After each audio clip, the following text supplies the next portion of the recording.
What a tawdry. What a difficult task. The last fact that came in, the last subvention that came in is 2.3 million naira, 2.3 billion naira. And the salary of Imo State put together teachers is 1.9 billion. So we have 400 million naira to play around and defend. But I'm not looking at that. Because he that wants to be a millionaire must think like a millionaire. For me, don't pity me to say how.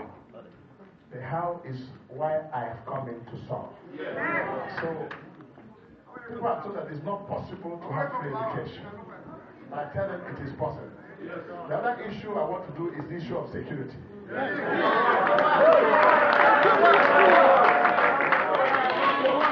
And let me tell you, you will come home in a style.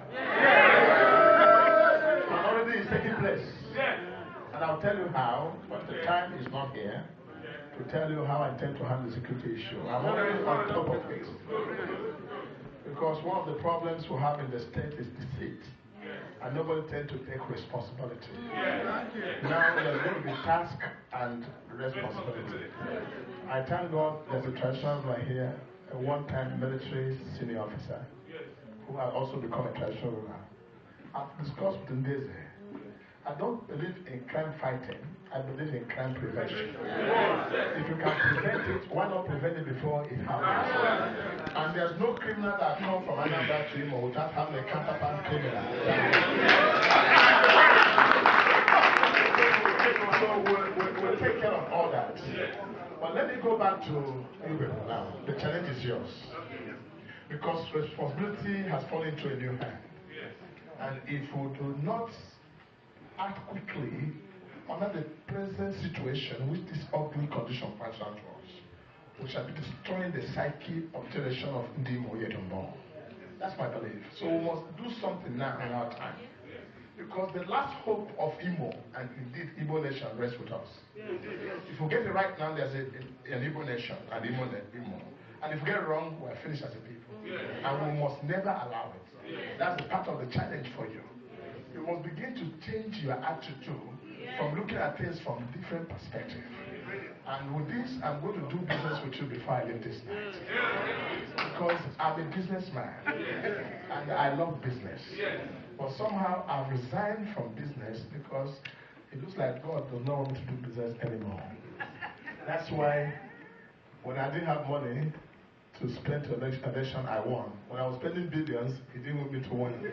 So he said to me, no more, don't use money anymore, I will serve my people.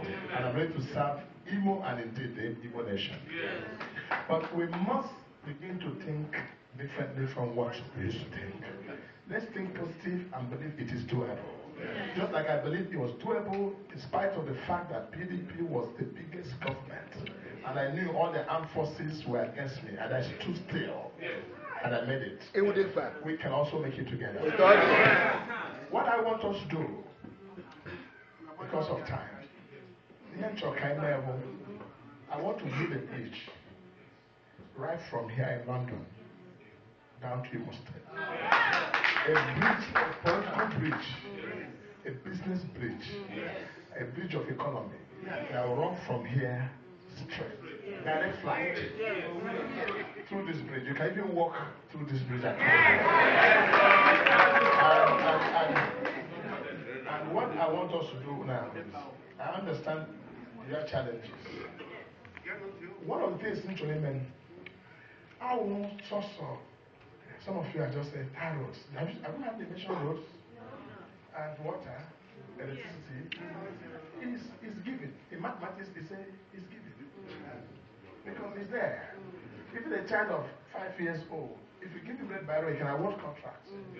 So I'm not priding myself that I'm going to build water. I'm not going to commission roads. Neither will I commission electricity. But I'm going to commission human beings. So I'm not coming to govern you, but I'm trying to teach you how to govern yourself. So we're not going to have one governor in Imo State, we're going to have 3 million governors. And once you let people understand who they are, what they serve in practice, the system will develop. But no one man can govern a society. So I'm not going to be your governor, and I'm going to be your partner in governance. Wow. Thank you.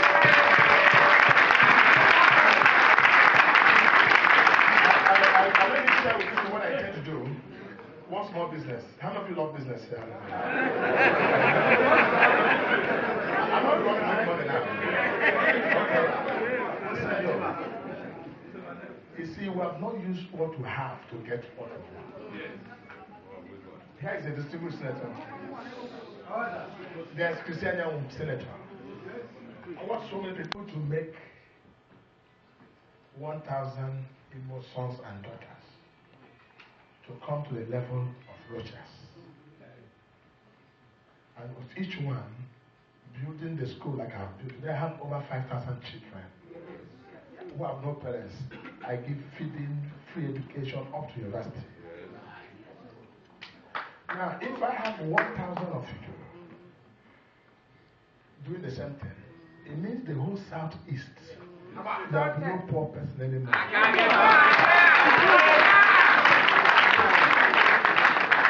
So the objective now is to start impacting that into you.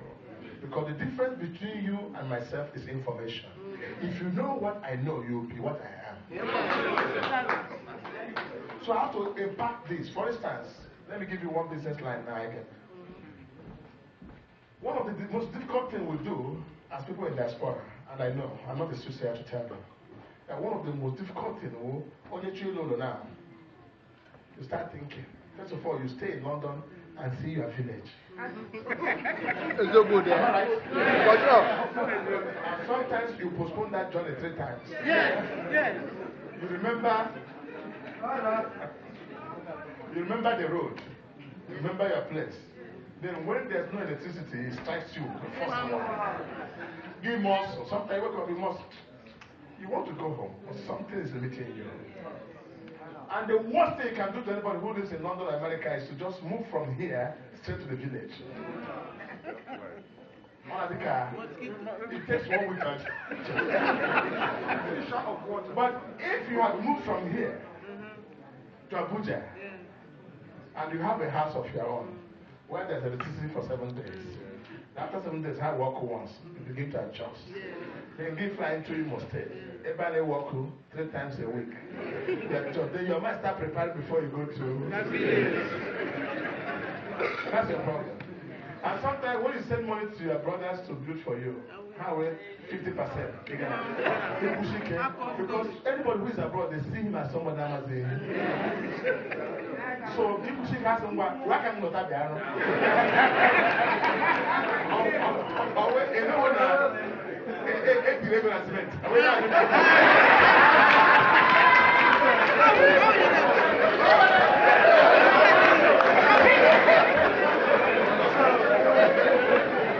So look at what we look at business. Today I came here with the MD of UBA, Philip. He was in another meeting with me, but he had to go somewhere. Saying what is an MD? And I'm bringing Pascal Dozie to Diamond Bank. 2 people. You see Philip on Wimo. Pascal Dozie is the chairman, one of the conglomerates. Here they are. We have resources in the bank, wasting. But the biggest problem you have, you don't have guarantor. Someone who can stand for you and say, come on here. That's why Igbos are no longer doing well in business. Yes. Now, I want to be your guarantor.